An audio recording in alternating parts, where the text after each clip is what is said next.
ሰላም ሰላም ውድ ሀበሻ አካዳሚ ቤተሰቦች እንኳን ወደዚህ ቻናል በሰላም መጣችሁ። ሀበሻ አካዳሚ ትምህርቶችን እየሰጠ ይገኛል። የምንሰጣቸው ትምህርቶችም አማርኛ፣ እንግሊዘኛ፣ ሂሳብ እንዲሁም ሌሎችን ትምህርት እያስተማረ ስለምንገኝ ለመማር የምትፈልጉ ቤተሰቦች ባዮ ላይ ወይም ቪዲዮ ላይ በማስቀመጠው ቁጥር በማንኛውም ሰዓት በመደወል መማር ትችላላችሁ ማለት ነው። እሺ ውድ ቤተሰቦች በዛሬው ትምህርታችን ወይም ቪዲዮአችን ደግሞ ከባለፈው የሚቀጥለውን ክፍል 51ኛ ትምህርታችንን ይዤላችሁ መጥቻለሁ ማለት ነው። በቀላል መንገድ የእንግሊዘኛ ክህሎታችንን ማዳበር ማሻሻል እንችላለን የሚለውን ትምህርት ከጀመርን ዛሬ 51ኛ ቀናችን ደርሰናል ማለት ነው። ስለዚህ እናንተም ከቀን አንድ ጀምራችሁ በእርግጠኝነት ሙሉውን ቪዲዮ ከተከታተላችሁ አሪፍ ለውጥ እንደሚኖራችሁ ምንም አልጠራጠርም ማለት ነው። ስለዚህ ከመጀመሪያው ጀምራችሁ እንደዚህ ከተከታተላችሁ አሪፍ ለውጥ ይኖራችኋል ማለት ነው። እናንተ ቪዲዮውን የምንለቃቸው ቪዲዮዎች ሳሰለችሁ መከታተል የሚጠበቅባችሁ እንደዛ ካረጋችሁ ደግሜ እነግራችኋለሁ አሪፍ ለውጥ ይኖራችኋል ማለት ነው። ስለዚህ ዛሬም አስፈላጊ ንግግር ሁሌ የምንጠቀማቸውን ንግግሮች ይዤላችሁ መጥቻለሁ። እንዴት ከሰዎች ጋር ኮሙኒኬት ማድረግ እንችላለን የሚለውን ትምህርት ነው ይዤላችሁ የመጣሁት ማለት ነው። ስለዚህ ቪዲዮውን እስከ መጨረሻ ማየት እንዳትረሱ።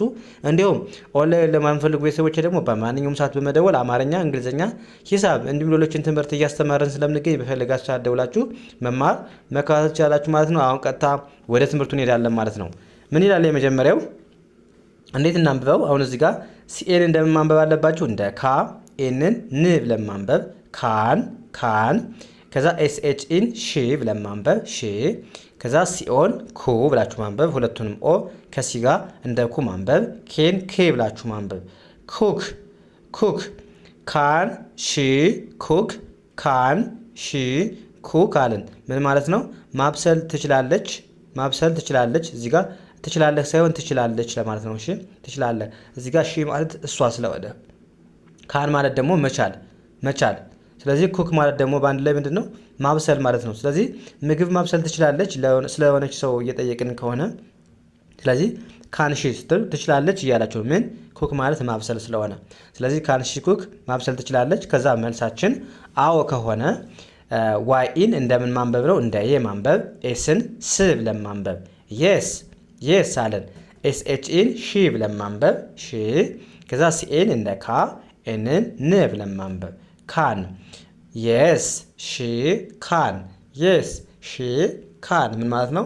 አዎ ትችላለች ብላችሁ መለሳችሁ ማለት ነው። የስ ስትሉ እንደምታውቁት አዎ ማለት ነው።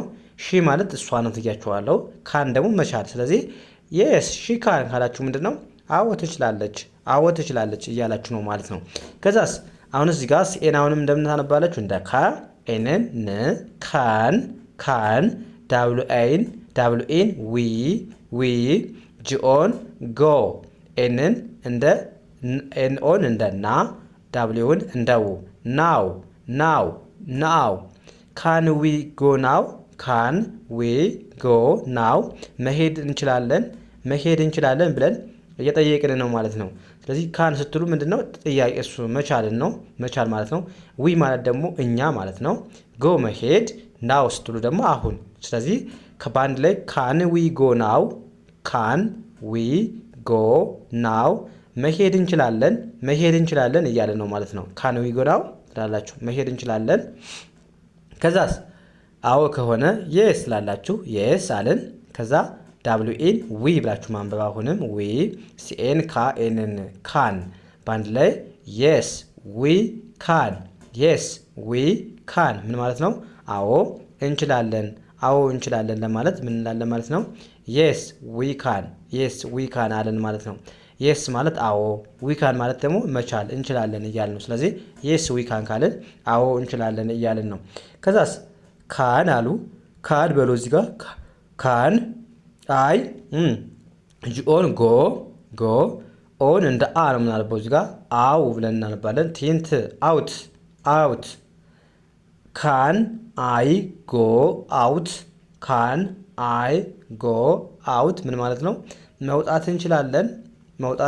እዚህ ጋር መውጣት እንችላለሁ ሳይሆን መውጣት እችላለሁ ለማለት ነው። እዚህ ጋር ካን ማለት ምንድነው? መቻል ብያቸዋለሁ። አይ ማለት ደግሞ ምንድነው? እኔ ማለት ነው። ጎ ማለት ደግሞ ጎ አውት ባንድ ላይ መውጣት ማለት ነው። እሺ አውት ማለት ወደ ውጭ ስለሆነ ስለዚህ ጎ አውት ካልን መውጣት መሄድ ይችላለሁ። ካን አይ ጎ አውት መውጣት እችላለሁ እያላችሁ ነው ማለት ነው። ወይም መሄድ እችላለሁ። ከዛ መልስ ምን ሊሆን ይችላል? የስ አላችሁ ዩ ካን ምን ማለት ነው? አዎ ትችላለህ፣ አዎ ትችላለህ ወይም አዎ ትችያለሽ አለን ማለት ነው። ዩ ካን ማለት ትችላለህ ወይም ትችያለሽ። የስ ማለት ደግሞ አዎ። ስለዚህ አዎ ትችላለህ ወይም ትችያለሽ ብለን በቀላሉ መመለስ ቻልን ማለት ነው። መመለስ ቻልን። ከዛ እዚህ ጋር ደግሞ ምን ይላል? አር ዩ ሬዲ፣ አር ዩ ሬዲ፣ አር ዩ ሬዲ ማለት ምን ማለት ነው? በጣም ቀላል ነው። ኮሜንት ሴክሽን ላይ ጻፉልኝ ማለት ነው በአማርኛ።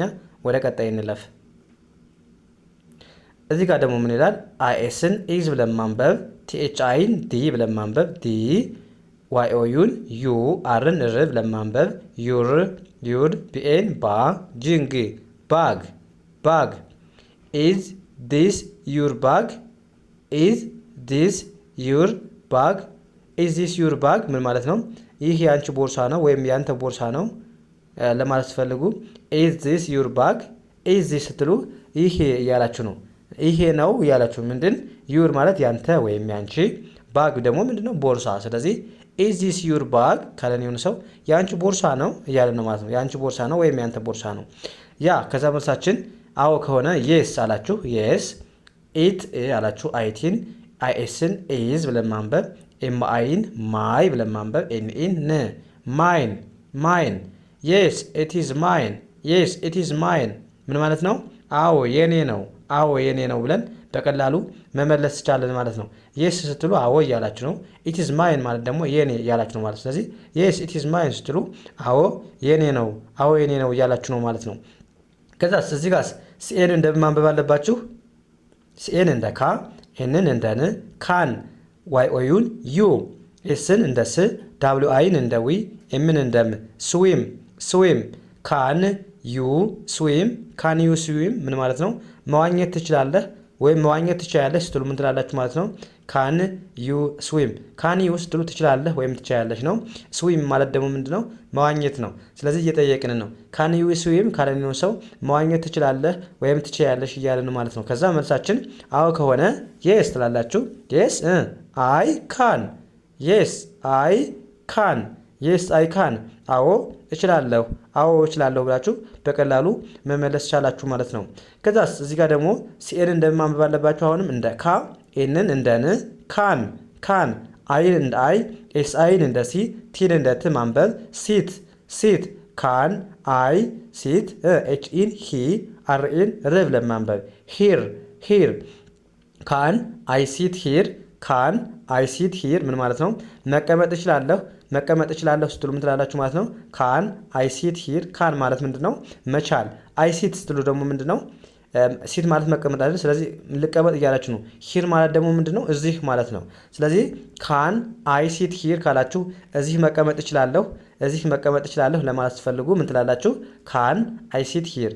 ሂር ማለት እዚህ ስለሆነ ከዛ መልሳችን እሺ ካለን የሆነ ሰው ምን ብሎ ይመልስ ይችላል? የስ አለን። የስ ዩ ካን፣ የስ ዩ ካን፣ የስ ዩ ካን ምን ማለት ነው? አዎ ትችላለህ ወይም አዎ ትችያለሽ ለማለት የስ ዩ ካን እንላለን ማለት ነው። ከዛ እዚህ ጋር ደግሞ አርዩ ሹር፣ አርዩ ሹር፣ አርዩ ሹር ስንል ምን ማለታችን ነው? ኮሜንት ሴክሽናችንም ጻፉልኝ ማለት ነው። በአማርኛ ትርጉሙን በጣም ቀላል ነው። አርዩ ሬዲ እና አርዩ ሹር። ይህ በሰራው እናንተ ኮሜንት ሴክሽን ላይ ጻፉልኝ በአማርኛ ትርጉሙን። ከዛ እንደዚህ ያደርጋችሁ በቀላሉ የእንግሊዝኛ ክህሎታችሁን ማዳበር ትችላላችሁ ማለት ነው። ሁሌም የምንለቃቸው ለእናንተ ቀለል ያሉ ሊገባችኋል ብዬ ያሰቡትን በቀላሉ በአጭር ቀን ውስጥ መናገር እንድትችሉ የሚረዳችሁን የእንግሊዝኛ ንግግሮች ነው ይዤላችሁ የምመጣው ማለት ነው ሁሌም። ስለዚህ እናንተም የምንለቃቸው ቪዲዮዎች ሳሰለችሁ እስከ መጨረሻው ማየትና መከታተል ይኖርባችኋል ማለት ነው። ስለዚህ የዛሬው ክላሳችን እዚህ ጋር እናበቃለን። ቀጣይ በሌላ ትምህርት እስከምንገናኝ መልካም ጊዜ ተመኘሁላችሁ። ሰናይ ጊዜ